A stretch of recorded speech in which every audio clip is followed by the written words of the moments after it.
रिक्षामध्ये बसून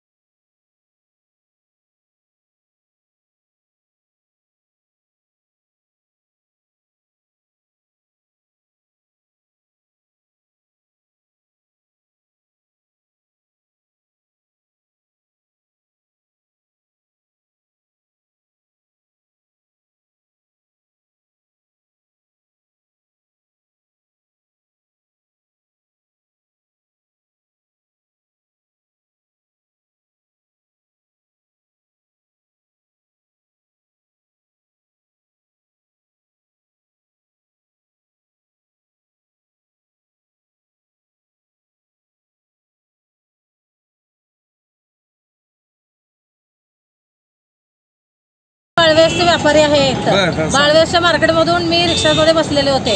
त्याच्यानंतर ह्या दोन बायका कन्नड चौकामध्ये बसल्या। त्यांना सांगितलं पाण्याच्या टाकीपाशी जायचंय म्हणून।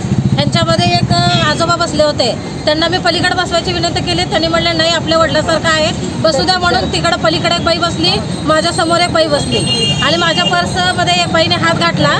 मी जरा चुळबुळ वाटल्यासारखं वाटलं म्हणून मी पर्सला बघितले, तिनं पिशवी आड धरली होती। पिशवी बाजूला करताच तिचा हात माझ्या बॅगेतनं बाहेर आलेला मी पाहिला आणि मग तिला कुठं उतरायचं हे विचारल्यानंतर त्यांनी म्हणले मला इथं पाण्याच्या टाकीपाशी थांबायचंय। मी म्हणलं तुम्हाला तिने म्हणले कुठं तुम्हाला कुठं जायचंय म्हणली। मी म्हणली मला कुठं जायचंय तुम्हाला सांगते म्हणलं।